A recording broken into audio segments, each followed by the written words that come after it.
The cold dread that washed over Elias Thorne in that Prague bar was a familiar companion now.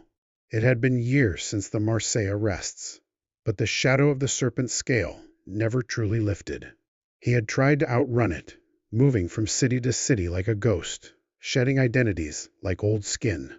Milan, Berlin, Vienna, each a temporary haven, each eventually tainted by the creeping suspicion that he was being watched, that every anonymous face in the crowd held a hidden agenda. His life had become a meticulously choreographed dance of paranoia. He ate in different restaurants, used burner phones, disguised his voice on rare calls to Isabella, who herself had gone even deeper underground. Sleep rarely brought respite, instead offering vivid nightmares of coiling serpents and silent men in dark suits. The quiet moments, the ones where the world momentarily seemed normal, were the most terrifying, for they were always followed by a jolt of anxiety, a feeling of an unseen presence.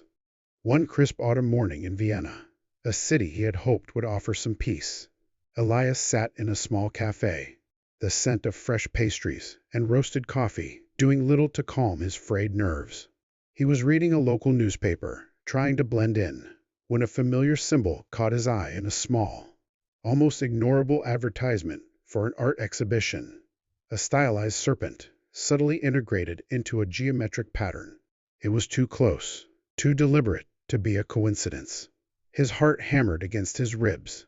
He paid, left a generous tip he couldn't afford, and walked out, forcing himself not to run. He knew then that they had found him again, or perhaps had never truly lost him.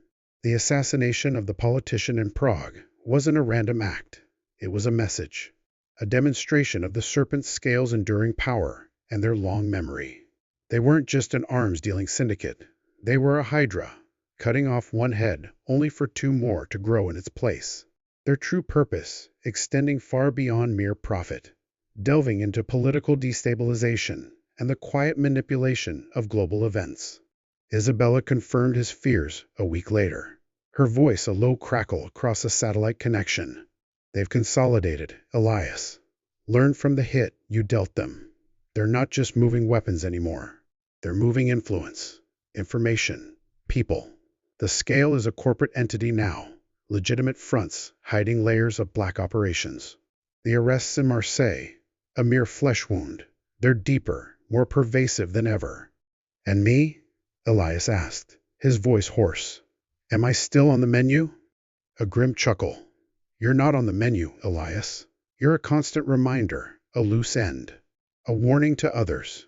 They want you alive, but living like this. A testament to their reach. They want you to know you can't escape. Her words resonated with a chilling truth. He was a symbol to them, a trophy. His life on the run wasn't just survival.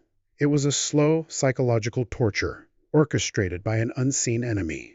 The memory of the Serpent's scale wasn't just a haunting. It was his new prison. He thought of Karim, the broker. Were they still in prison, or had their influence bought them freedom, a quiet release back into the shadows? The justice system, for all its power, was fragile against such entrenched forces. Elias understood now that exposing the truth was not an end, but often just the beginning of a far longer, more dangerous game. The urge to write, to expose, to fight back clawed at him, a constant, nagging itch. But how do you write when every word could be your last? How do you fight an enemy that wears 1,000 masks, whose true face is never seen?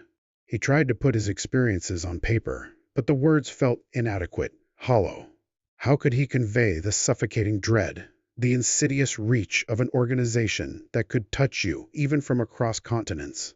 One evening, in a nondescript apartment in Budapest, Elias sat by the window, watching the city lights twinkle. He pulled out a small, worn notebook he always kept hidden. It wasn't for articles anymore. It was for observation.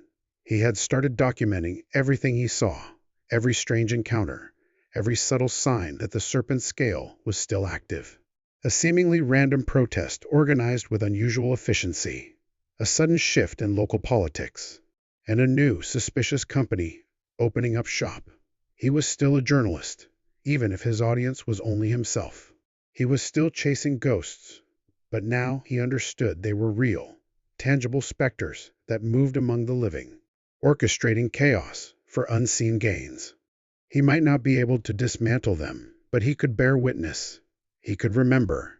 He could ensure that if, by some miracle, someone else ever stumbled upon a serpent's scale, they would have a fragmented, cryptic chronicle of its long, venomous history.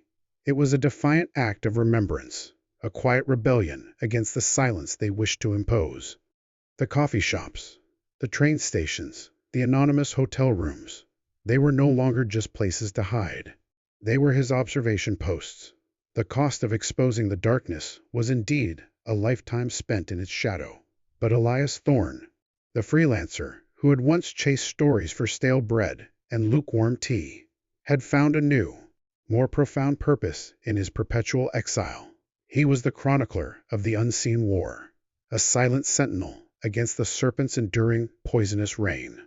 He knew the fight would never truly end, not for him. But he would keep watching, forever haunted, forever vigilant, a solitary flame flickering against the encroaching night.